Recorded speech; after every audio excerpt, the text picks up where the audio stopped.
Because the fundamental question being put to us is, so the people of Cuba are suffering. The people of Cuba are going through a difficult economic time. I would argue that they've done so for 62 years.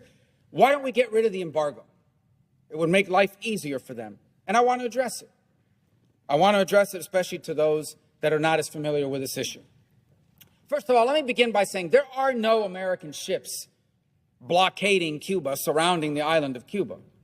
In fact, Cuba, frankly, does not have an embargo in the way people think. Cuba trades with the whole world.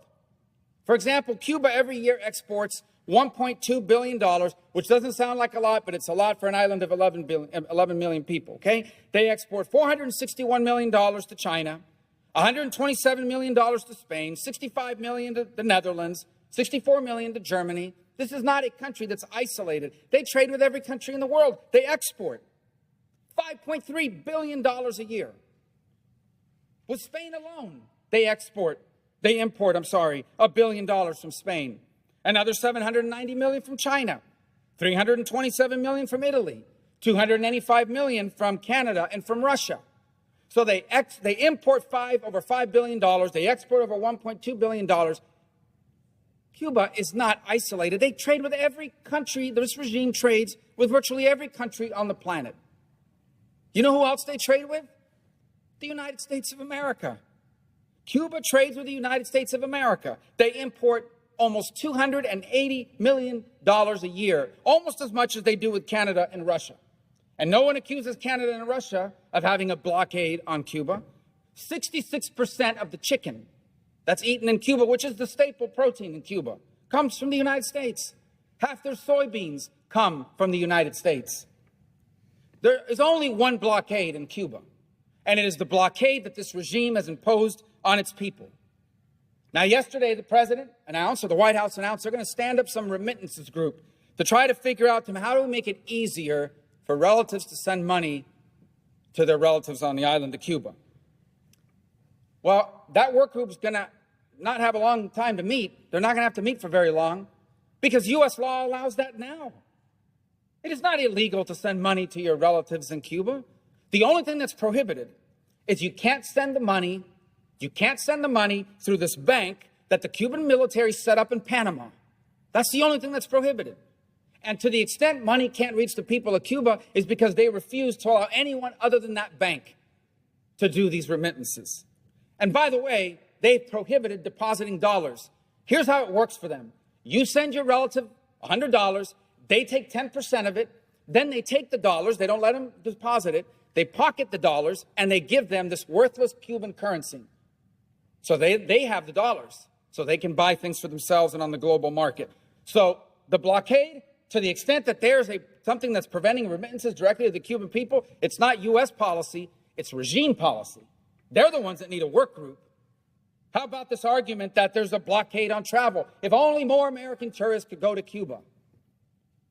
By the way, Cuba's already filled with Canadian tourists and Italian tourists that enjoy five-star accommodations. And I'll be frank, many of them go there, these sick, disgusting men that go there to hook up with a 16 or 17-year-old girl.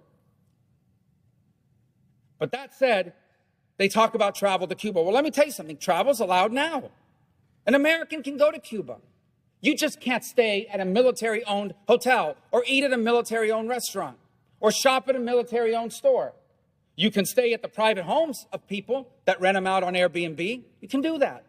You can eat at a restaurant that's owned by a private person. You can shop at stores that are owned by private people. The reason why they have nowhere to stay, nowhere to eat, and nowhere to shop is not U.S. policy. It's that the Cuban regime won't allow privately owned hotels, privately owned shops, privately owned stores. They won't allow it. Privately owned restaurants. They're the ones that have a blockade on travel, not the United States.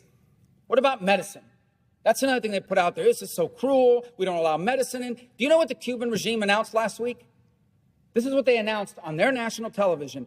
We are going to lift the ban on the importation of medicine. What? You mean there was a Cuban ban, a regime ban on importing medicine? Yes, there was. They're the ones that weren't allowing medicine in. And to the amount they were allowing it in, they were putting a tariff on it. So there's no blockade on medicine. We sell the medicine.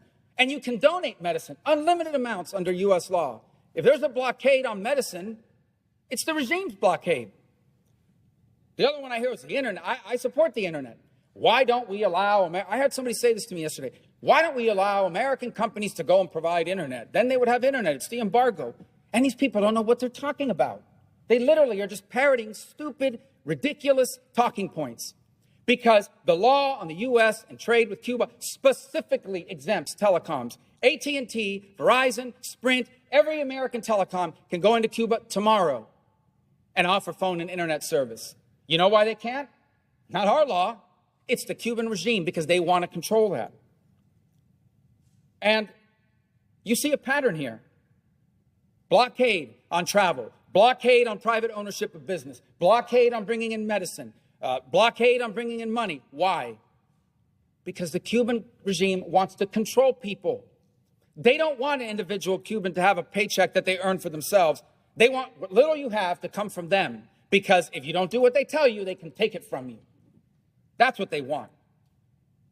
They don't want you to have internet companies offered by AT&T and Sprint and Verizon and anybody else, because they want to be able to shut it off when you're saying things they don't like and things against them. Same with medicine. They use all of these things as a tool. It's hard to fathom because we live here, but they use all of it as a tool. You want medicine? Are you posting stuff on the internet? Are you saying things against the regime? Are you speaking out? Are you not participating in these acts of repudiation that we force people to do? Because if you don't, you're not going to get your medicine. And they certainly don't want the cash flowing around. They don't want independent ownership. They don't want the people of Cuba to have liberty. This is all about control. All about control. And by the way, in the law that codified the embargo, it has a clause that automatically triggers the end of the embargo. And you want to know what this tough standard is that's in the law? Free the political prisoners, free press, free and fair elections, multi-party elections. The regime does those three things, the embargo ends automatically. Automatically.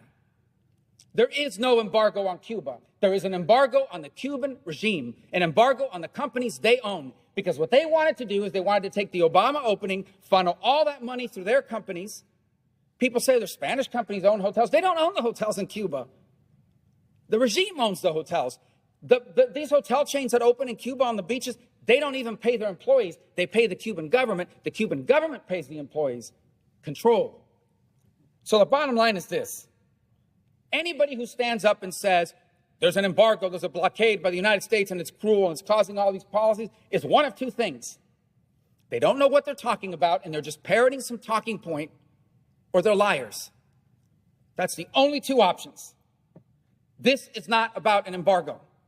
The people of Cuba did not take to the streets, did not have their head cracked open, did not have their kids arrested and put in jail. Mothers who tomorrow plan to march in Cuba because they don't know where their children are. Arrested, they don't know where their kids are. They broke into homes, they grabbed 16-year-old boys, they gave them a bat, they said, you're going halfway across the country to beat people up in the street. They didn't stand up against all those things because of an embargo or because they wanted remittances. They stood up because they wanted liberty.